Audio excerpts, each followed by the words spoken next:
that, I'm going to start recording the webinar.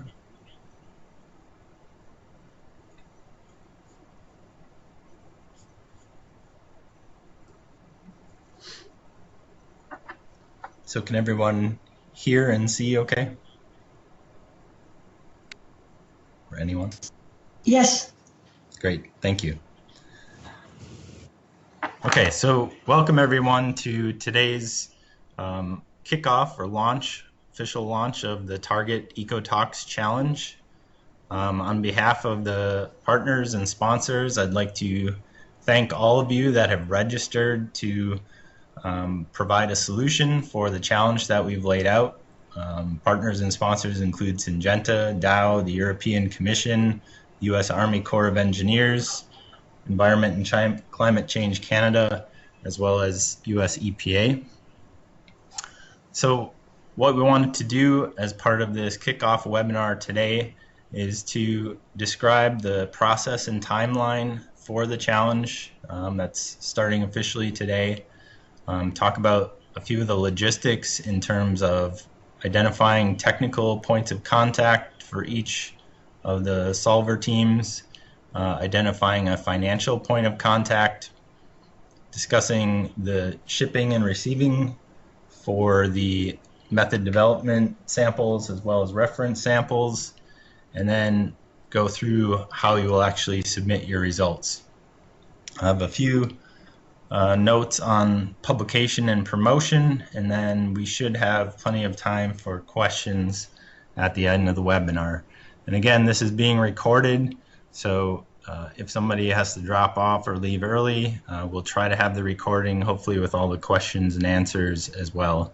So as long as the technical aspects go well, we should be able to provide all of that. So as you should have seen in the challenge materials and the informational webinar back in February, the aim of this overall project is really to provide new high throughput chemical safety screening assays to evaluate potential effects of chemicals on a variety of organisms representing or different trophic levels of aquatic organisms. These are organisms that are commonly used in toxicity testing, including the fathead minnow, the crustacean, Daphnia magna, a chironomid, and an algae species. And the aim is really to develop high throughput assays that can be used to evaluate hundreds of chemicals in full concentration response, potentially generating tens of thousands of samples per year. The aim of these samples is to analyze the response of the whole transcriptome. So what we're really looking for, the solvers, those that have registered for the Target EcoTox Challenge, to address is provide detection and analysis technologies that are commercially available, low cost, but provide high quality data, and to the extent possible, maximize coverage of the transcriptome. Once these data can be generated, we'll be using them primarily for two analyses, one for concentration response modeling to identify the concentrations at which these chemicals elicit significant effects on the transcriptome of the exposed organisms, and second, to use pathway type analyses and annotations to try and infer the potential modes of action through which the chemicals may be causing a response. So what I'd like to do today is just sort of walk through the process that will be undertaken as part of the challenge. So you've all registered for the challenge, those of you on the webinar today. The next step is really to develop the technology platform workflow that you'll be using as developing as your solution. Once that solution is developed, you'll analyze a set of reference samples and then submit the results of those analyses for evaluation. Evaluation of the data from those reference samples along with some complementary information will be used to basically evaluate the various solutions and select the winner. So first of all, in terms of the development of the solution, terms of the scope of the solution that we're looking for methods that can take us from essentially a purified RNA sample or tissue homogenate, then move into basically library preparation or target enrichment, the sequencing, imaging, detection, or various means to quantify the relative expression of different genes and mRNA that are being produced. And then finally, feature identification, so the bioinformatics to identify what the features are, annotate those relative to specific features, genes, pathway information where it's available, process the data, basically to provide a process data file in a fairly simple format where we've got samples as columns and the various features and their relative expression as rows. So really the scope of what the solvers are being asked to do falls in this blue box here. So filling in these black boxes shown. Solution in general should be capable of precisely quantifying the expression of individual genes, should provide to the extent possible complete or near complete coverage of the expressed genome. Again, this could be achieved by validating sentinel gene sets whose expression can be confidently used to infer the response. But generally, I'd like to get as much coverage of the genome or expressed transcriptome as possible. The method or the solution should facilitate gene-specific annotation, should be capable of performing analyses with fairly limited sample masses. So for these high throughput assays, we'll have individual small organisms in 96 well plates. There will be somewhat limited amounts of RNA, so we want methods that will work with RNA masses less than 0.5 micrograms or so. The solution should also be able to generate data in formats that are compatible with a standardized and automated quality assurance and data analysis workflow, and ultimately it has to be economically and commercially viable to support this kind of high throughput screening application. So it has to be technologies that can be transferred or services that can be provided through contract that could accommodate the kind of throughput that we expect to have as the methods are developed. The solution should address all 4 species, so Raphidocelis subcapitata, Pimephales, promelas, Daphnia magna, and Chironomous dilutus. The solution should address all 4. This is kind of a yes-no criteria in terms of the evaluation. So if all 4 species are not addressed, it's very unlikely that that would be a winning solution. To help support development of your solution, we recognize that not all solvers are going to have ready or immediate access to these 4 species of interest or RNA or homogenates from these species. So we will be providing that to each of the solver teams. We anticipate providing those samples by May 21st of 2020. We'll be providing a pool of RNA for each species to support the method development. And at the end of the webinar, we'd welcome feedback on what are the needs in terms of how much RNA for each species, optimally how much material you'd like to receive. I think we should be able to provide that. Of course, the timelines, given the current COVID-19 situation, may need to be adjusted based on workforce availability and so on, and I imagine that may be the case for you as well, but at least for now our target will be to try and stick to this May 21st date. Crude homogenates can also be furnished upon request. Our assumption is that most people want purified RNA, but if you do want something like crude homogenates or a slightly different preparation of the sample for the purposes of material development, please let us know. So that basically covers the process of development from this date. So today's launch, you have about 15 months to actually develop your technology. and then to use that solution that you've developed to analyze a set of reference samples.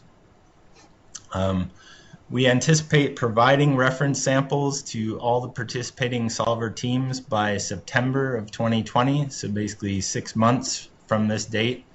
We'll provide 36 reference RNA samples. There will be 9 samples provided per species, and these samples will be obtained from chemical exposure experiments. So they will be provided to the solvers using labeling that's blinded with respect to the original treatments, but they will be labeled with respect to the species. All of these samples will be distributed from the same pool of RNA. So if your technology can't work from RNA as a starting material, we'll have to take that into account. But hopefully everyone can work from the same pool of RNA, so that everybody's being judged basically on from the same starting material. And each sample provided will contain at least 1 microgram of total RNA per sample. Following the receipt of those reference samples, you'll have around 9 months or so to complete the analyses and submit the results. Solutions, again, the current target date is for solutions to be provided by June 14th of 2021. You can, of course, provide data earlier than that, but we won't consider that turnaround time in the initial scoring. So target, again, is June 14th to submit of 2021. In terms of submitting your results for evaluation, essentially there are 3 different pieces that will need to be submitted in order to be evaluated to determine who will win the $300,000 cash award. The first item will be process data files for the reference samples, then a set of annotation files for each of the 4 species, and then finally a technology description document.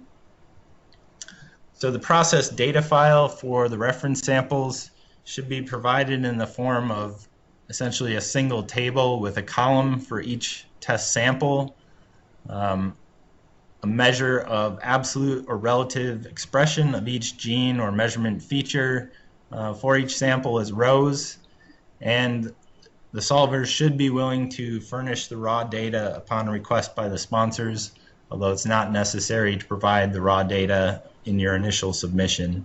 We'll contact you if we need to see the raw data, and it's recognized that raw data files may be much larger and may require some work in terms of figuring out how to transmit the files and so on. So we'll work through that process as needed. Second, I'd like you to submit annotation files. So the solver should provide a clear and unambiguous mapping from the rows of gene IDs or measurement features to the transcriptome annotation for each species. We do recognize that for some of these species, full transcriptome annotation may not be available and may be incomplete for many of these species. Try to provide as complete an annotation as is feasible. Certainly that will weigh into the overall scoring. And if a sequencing-based technology is used, the protocol or workflow that's used for mapping the reads to gene IDs and other annotations should also be documented and submitted along with the annotation files. The third piece that should be submitted is a technology description document. These documents will include a title for your solution. This could be the same name that you assign to your solver team, or it could be a title descriptive of your approach or technology.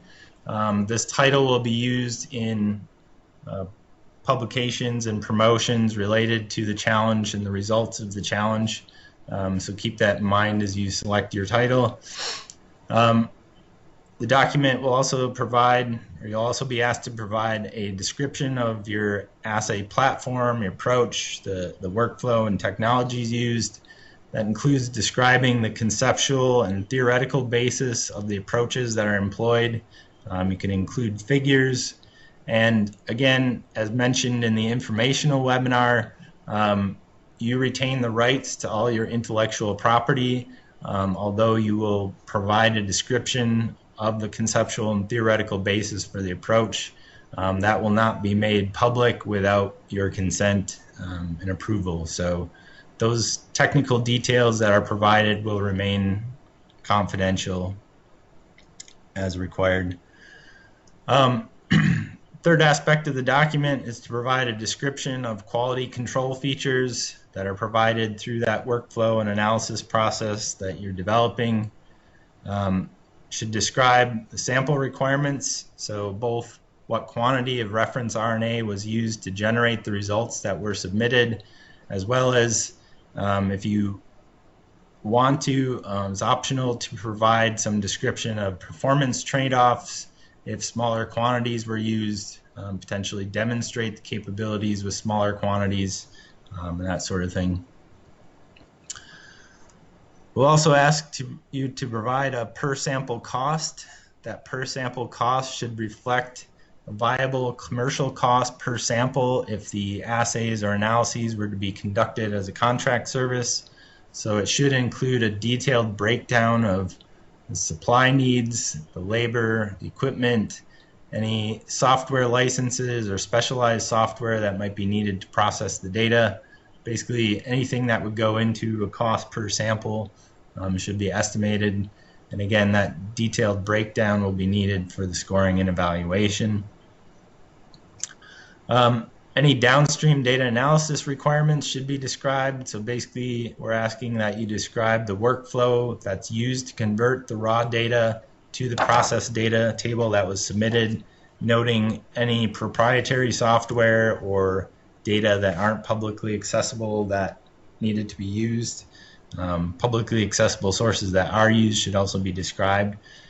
And finally, a description of the commercial viability of the solution in terms of describing a pathway to a commercially viable solution, how that can be transferred or how that might be serviced through contract organization, and how you can demonstrate that it will be scalable to throughput that it could accommodate analysis of tens of thousands of samples per year.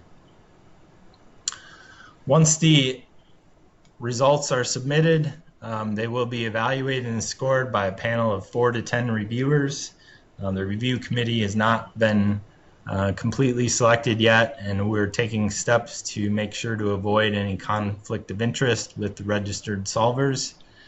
So we will let you know when the evaluation committee has been finalized.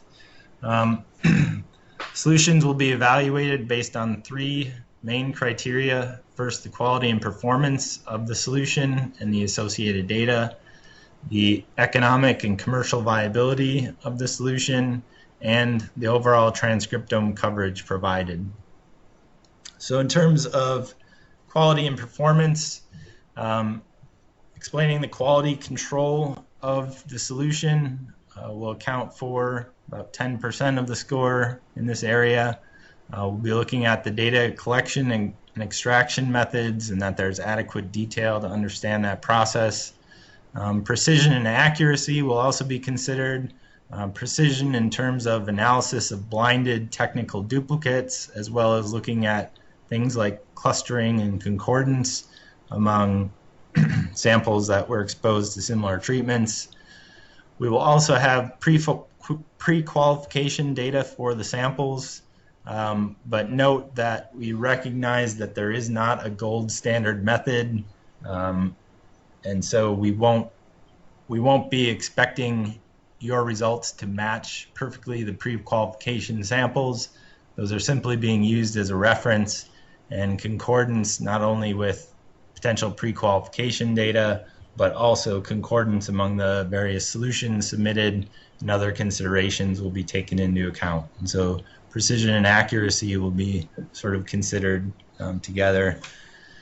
And then finally, there will be some consideration of the quantity of RNA sample needed for the analysis. And again, additional points can be earned by demonstrating the ability of the platform to work with lower amounts of RNA, total RNA sample.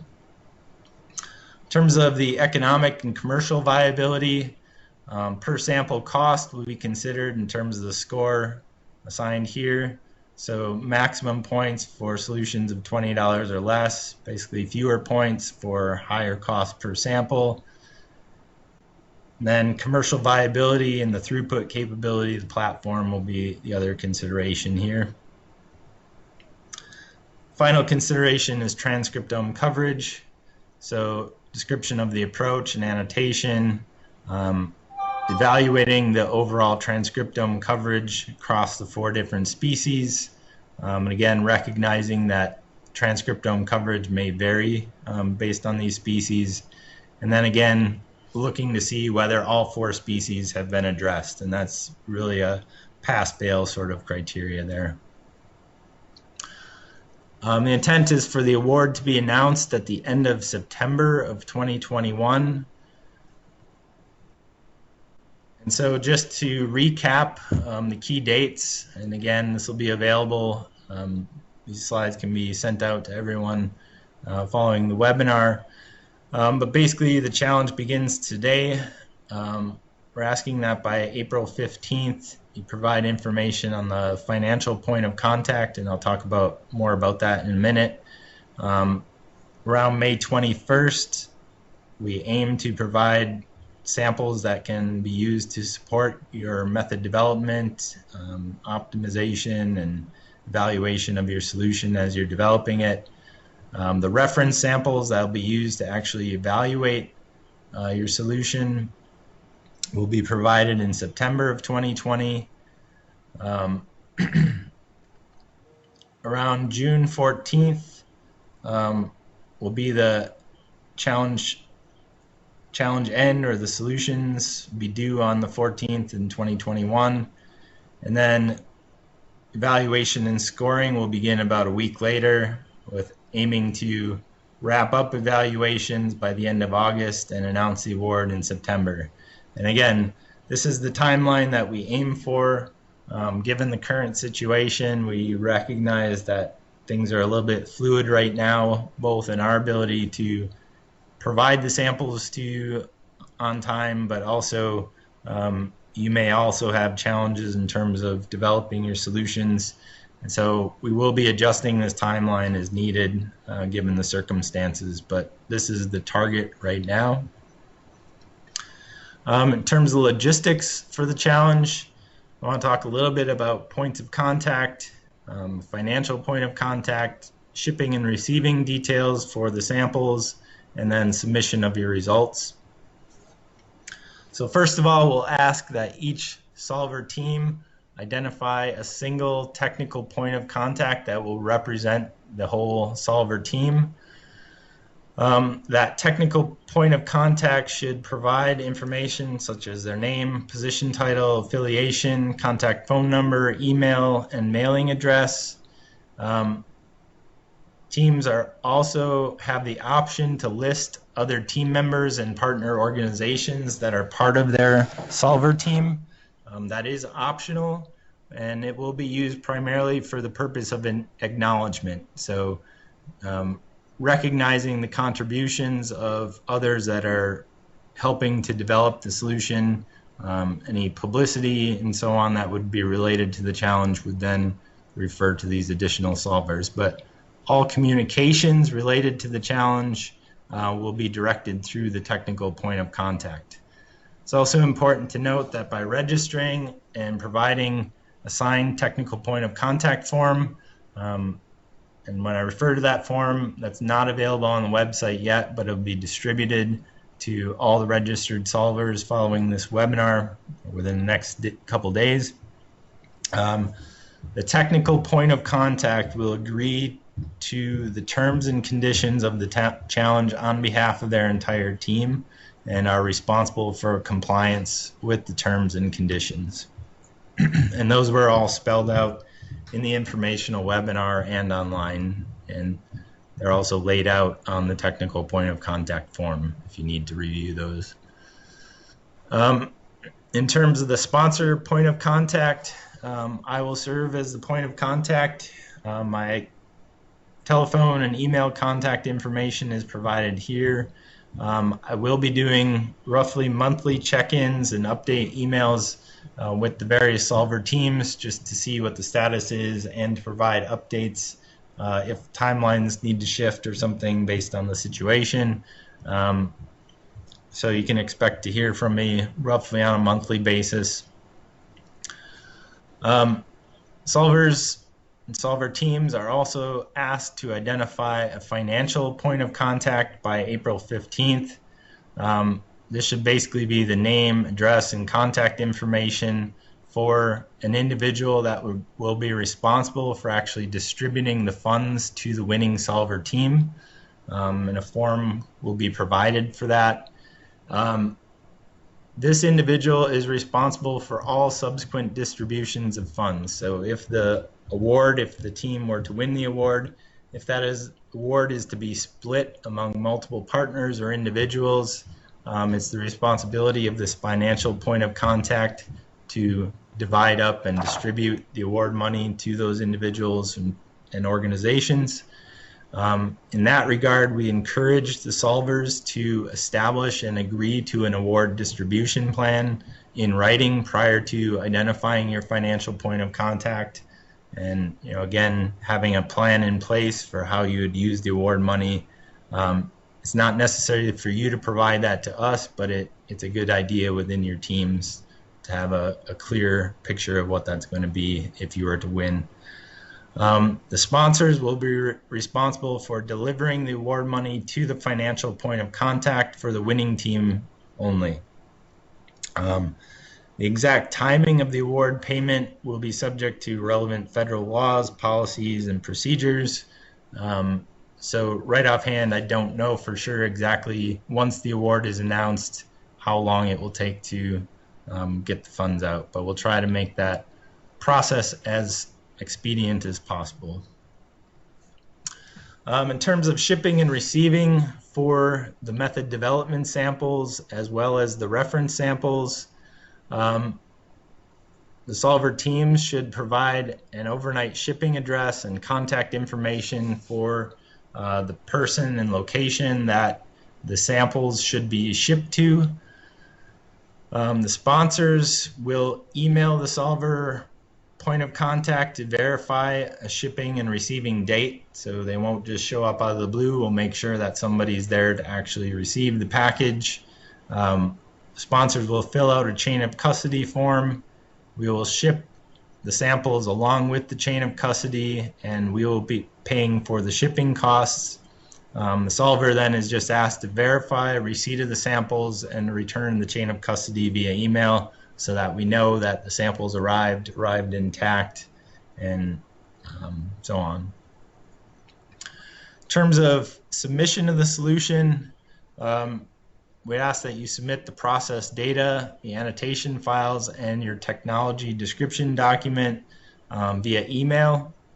If for some reason these files are too large for email, please contact me at least 2 months in advance of the challenge end deadline, so that we can make necessary arrangements to transfer larger files if that's necessary. But I think in most cases the files should be transmittable by email. So when you submit your solution, I will provide a written acknowledgement of the receipt, and I will be responsible for dissemination of the files and documents to the evaluation and scoring panel. At their discretion, the scoring panel may request raw data if it's needed, and again, if that is needed, we'll work out the details of any file transfer that might be involved. So the solvers would just be asked to be able to furnish that raw data upon request. And finally, as I mentioned, we'll assist in the transmission of that raw data if it's needed. Finally, just a couple notes on publicity and promotion. US EPA is responsible for the public announcement of the award, including any initial press release, social media, and a live announcement, if that's appropriate. The other sponsors will coordinate with EPA in the public announcement of the award.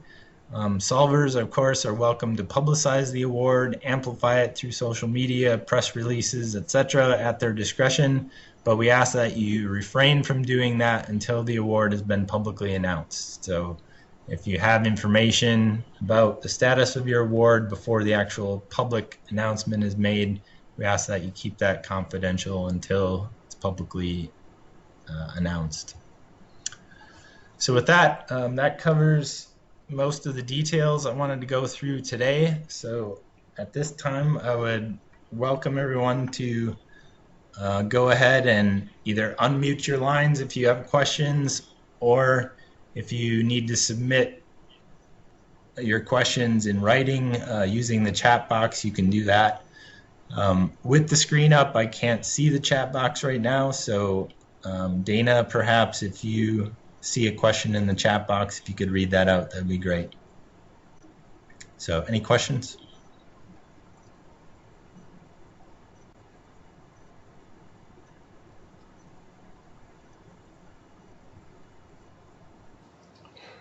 Hi Dan, this is Lucas.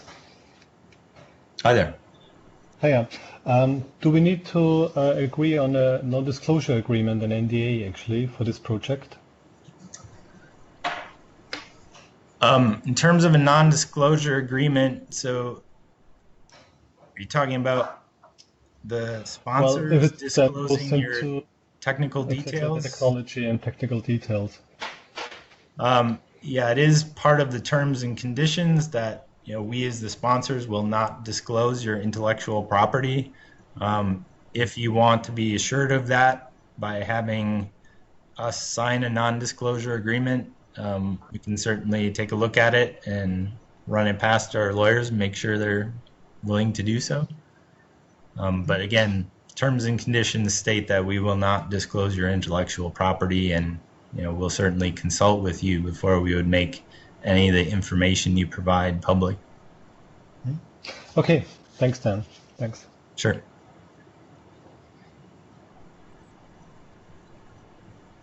Other questions?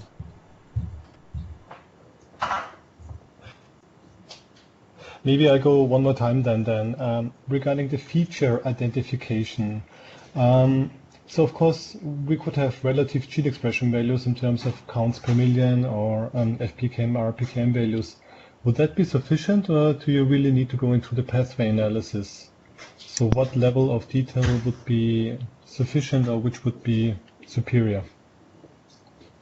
Yeah, I mean, we'd like to be able to go into the pathway analysis if possible, but we do recognize that for some of these species that may be rather difficult. The annotation simply may not be there.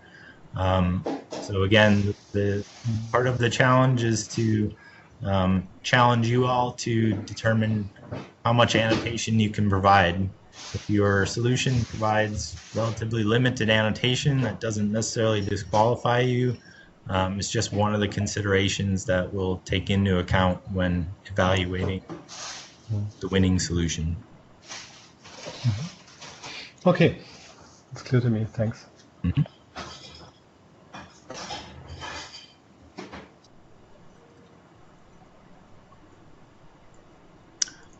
So I did raise the question earlier about relative to material to support method development. Does anyone have thoughts on the total amount of RNA or sample that you would ideally like to receive in order to support development of your solution? Maybe initial optimization and testing of your approach?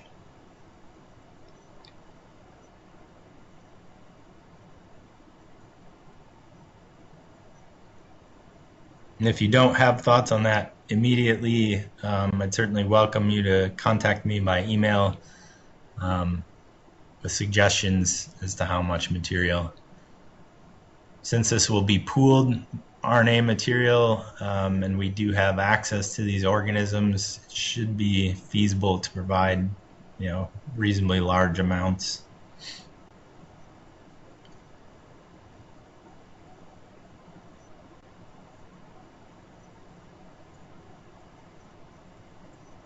Okay, any further questions, either on the phone or Dana, or do you see any questions in the chat?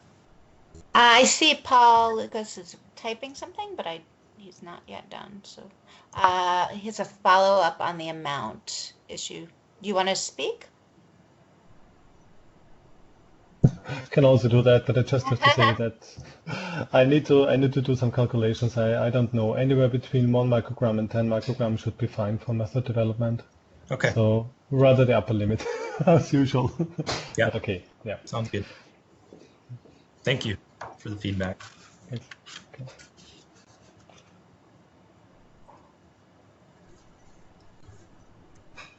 Okay, any Well, other questions I can address now?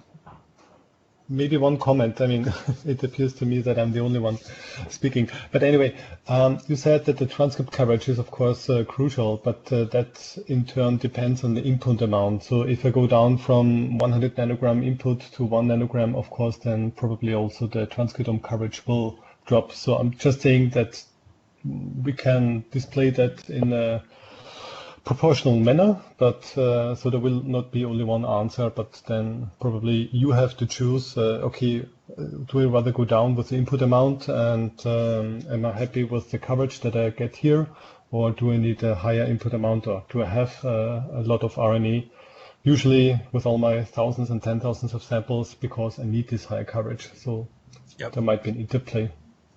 Well, that's understood. We're asking the solvers basically to select what they feel is sort of a optimal level that they want to submit as their solution with the reference samples, but they have the option to demonstrate what those trade-offs are for different amounts and to provide that information along with their solution so that we could take that into consideration. It won't solely be evaluated based on the amount of material used for the actual reference sample solution. Okay, thank you. And I'm also interested in what Samuel is asking right now. Yes, we have a question. Can you expand upon what cell lysates you can provide, if I pronounced that correctly? Basically, they would be whole body lysates of the organisms in question. So if you would like to demonstrate it using lysates, we basically do whole body homogenates. That's sort of all the RNA extraction for this will be done on whole bodies because these are fairly small organisms and tissue-specific dissection isn't feasible. So they would be whole body homogenates essentially. If there might be some minor sample processing needed, you can certainly let us know and we can try to accommodate that. But otherwise, the idea would be to provide whole body homogenates essentially. Okay, his follow-up was, will the EPA internalize the research on a specific type of sequencing platform? Do you have a NovaSeq? So in terms of whether we'll internalize it or not, it depends on the nature of the solution. So, some of the solutions may only be viable via contract service. Others may be, use equipment, supplies, kits, and so on that EPA or other organizations could actually, develop or purchase the necessary equipment and in-house supplies and be able to basically create the pipeline internally.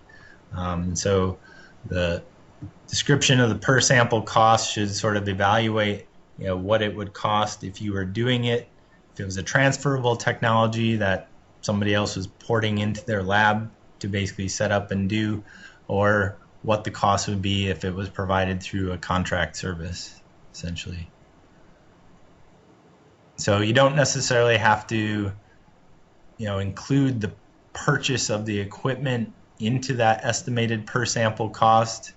That per sample cost should more or less consider, what the cost of the maintenance, the wear and tear on the instrument would be in terms of running the samples and generating the samples. But you don't have to include, the cost of the instrumentation up front as part of that total cost estimate. So hopefully that. He said thank you, so I think that helped. And another question, in which buffer would the lysate be in? We have not determined that. So if you have a preferred buffer, if you want a lysate rather than purified RNA, you can certainly contact me and we can try to accommodate that buffer choice. That would be, considered part of your solution, is identifying an appropriate buffer. Another question, which solution would you prefer, a decentralized sample preparation using kits and local NGS cores, or submission to a central core facility?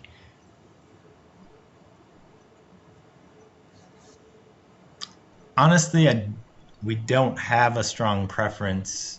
That I guess the ideal solution would be one that's transferable enough that either EPA, some other organization, or a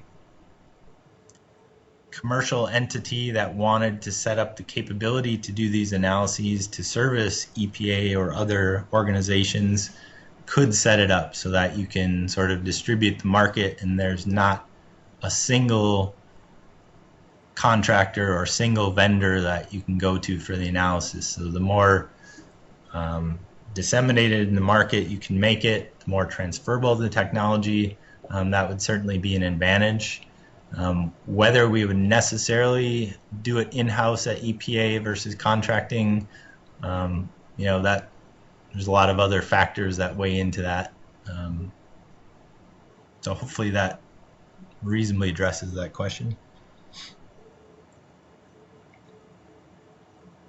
Okay, that's all we have right now. Oh, one more coming. Oh, yep, that's it. He said thank you. Okay. Well, I'd like to, again, on behalf of the other partners and sponsors, I'd like to thank you all for registering and taking on our challenge. As a follow-up to this webinar, within the next couple days, I will be sending out the technical point of contact document for you to sign. I'll send out the financial point of contact form that you can take a look at and provide by April 15th. And then again, we'll be keeping in touch via emails to update you on the status of any changes to the timelines in response to the current coronavirus situation. And again, thank you all for contributing to this, and we look forward to seeing the solutions that are developed. So thank you very much. Thanks, Dan. Thanks a lot. Thank you, Bob. Thank you.